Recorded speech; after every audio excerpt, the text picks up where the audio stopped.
2 Kings chapter 6 is one of the most beautiful stories in the Bible. This is the story known as the story of the axe head that fell into the water. But when we look at the story, it actually illustrates to us some of the most beautiful and basic lessons that we could ever learn when we are walking with God.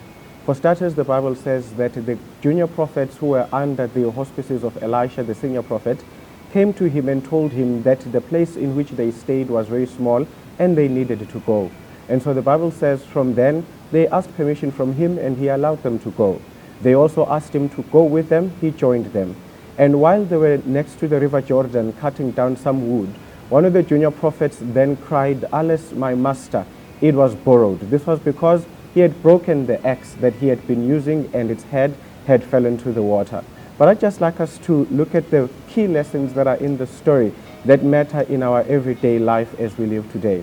Number one, the Bible tells us that the prophets came to him and told him that the place where they stayed was very small and they had grown in number. I suspect many of us never understand that sometimes it is good to move on. Sometimes we need to recognize we become bigger than the institutions and the places where we are because God has a better plan for us. So it is good to let go. Sometimes it is even good to be retrenched and to move on. Sometimes it is even good to end a relationship and move on. We can get bigger than the things that surround us. And when that time comes, we need to have enough of a vision to move on.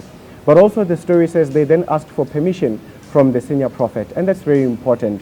We should not take any step in life without consulting God, telling him the vision and the plans that we have and the move we would like to take.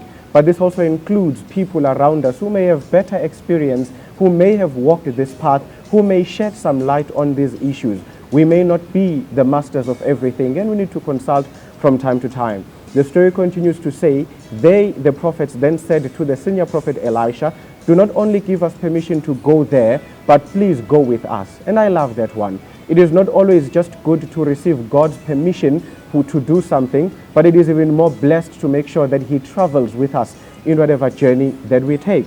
And so they travel with him. And as they were traveling with him and they get to the Jordan, the prophet Elisha wasn't just sitting there. He was also cutting wood with them. He was busy building with them. And that brings us to the next lesson. God should not just give us permission. He should not just go with us. He should build with us. In other words, our lives should have parts of them that are dirty with the fingerprints of God. Things that we cannot take credit for. Things that we are not accountable for. Things that are simple, basic acts of God in our lives. I think there should be months in a year when we look back and we realize it wasn't our budget that brought us through, but it was God's grace. I think there should be steps in our career development where when we look back, we realize it has nothing to do with my education. It is purely God at work. Now, what are the benefits of making sure that this happens? See, we are young, we are energetic, we are educated, and sometimes we are gifted. We hold in our hands axes. The axe could be money, the axe could be education, the axe could be family, the axe could be your marriage. And as we go through life, cutting down the forests of life, we sometimes misuse those gifts. We swing too fast, we swing powerfully, and we break these things that God has given us. And this is where it is important to travel with him, to build with him. When we make those mistakes, we can immediately cry, "Alas, my master, it was borrowed." I don't know where my gifts, your gifts, could be lying right now. We may have families that now lie at the bottom of the rivers of life, careers that are lying at the bottom of the rivers of life. We may have swung too fast, misused our families, misused our education, misused our finances. Regardless of what we may have done, what we need to know is, if we are building with God, we can cry and say, "Alas, my master, it was borrowed."